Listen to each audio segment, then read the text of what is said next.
Assalamualaikum warahmatullahi wabarakatuh. Kisah jenaka Abu Nawas dan ibu yang sebenarnya. Episode 7. Di episode kali ini kita akan menceritakan kisah dua orang ibu yang saling berebut seorang bayi.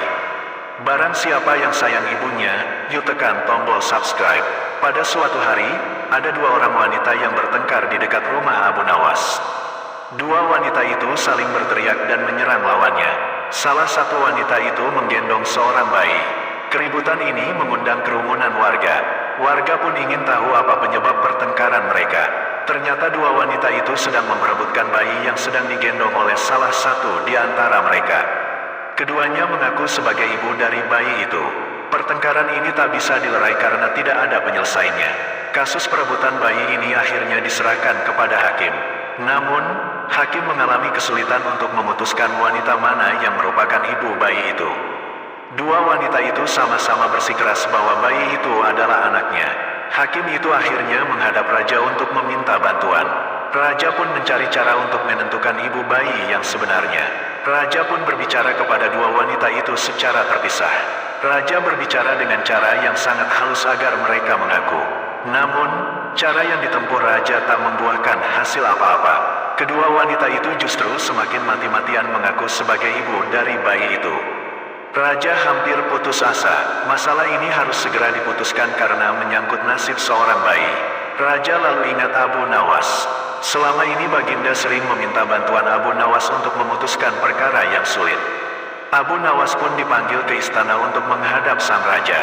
Raja menceritakan peristiwa yang terjadi. Raja meminta Abu Nawas untuk menyelesaikan masalahnya.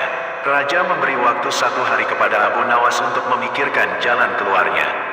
Keesokan harinya, Abu Nawas datang ke istana. Raja sudah mengundang dua wanita yang berebut bayi. Banyak warga yang datang ingin menyaksikan penyelesaian kasus ini. Semua yang hadir menunggu dengan hati berdebar-debar. Mereka ingin masalah ini segera diputuskan. Abu Nawas memerintahkan agar bayi itu diletakkan di atas meja. Lalu Abu Nawas memanggil Algojo untuk maju ke depan. Algojo itu membawa pedang di tangannya. Wajah kedua wanita itu tampak khawatir. Tatapan mata mereka tertuju kepada bayi yang diletakkan di atas meja. Abu Nawas bertanya kepada kedua wanita tersebut mengenai siapa ibu bayi yang sebenarnya. Bayi ini harus bersama ibunya yang asli. Salah satu dari mereka bukan ibunya harus mengalah. Namun, keduanya tidak ada yang mau mengalah. Masing-masing tak akan mau menyerahkan bayi itu kepada orang lain. Abu Nawas memutuskan akan mengabulkan keinginan kedua wanita itu dengan cara yang adil. Ia akan menyuruh Algojo untuk membelah bayi ini menjadi dua. Jadi masing-masing akan mendapatkan bagian yang sama. Abu Nawas pun minta persetujuan kepada kedua wanita itu. Semua orang yang hadir tercengang. Bagaimana mungkin seorang bayi dibelah menjadi dua? Wanita pertama tampak senang. Akhirnya masalah ini dapat diselesaikan dengan adil. Mereka akan sama-sama mendapat bagian yang seimbang. Ia pun menyetujui usul Abu Nawas. Sementara wanita kedua langsung menangis meronta-ronta.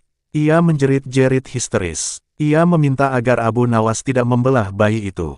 Ia akan menyerahkan bayi itu seutuhnya kepada wanita pertama. Ia rela bayi itu dirawat oleh wanita itu. Abu Nawas tersenyum lega. Sekarang ia sudah tahu siapa ibu bayi yang sebenarnya. Abu Nawas segera mengambil bayi itu dan menyerahkannya kepada wanita kedua. Tak ada ibu yang tega membiarkan anaknya disembelih. Ibu itu sangat bersyukur dan berterima kasih kepada Abu Nawas. Wanita yang setuju anaknya disembelih pastilah bukan ibu yang sebenarnya. Abu Nawas lalu memerintahkan agar wanita pertama dihukum sesuai dengan perbuatannya. Raja merasa puas dengan keputusan Abu Nawas. Warga yang ikut menyaksikan kejadian ini pun gembira karena bayi itu sudah kembali pada ibunya. Sekali lagi Abu Nawas membuktikan kecerdikan dan kepandaiannya.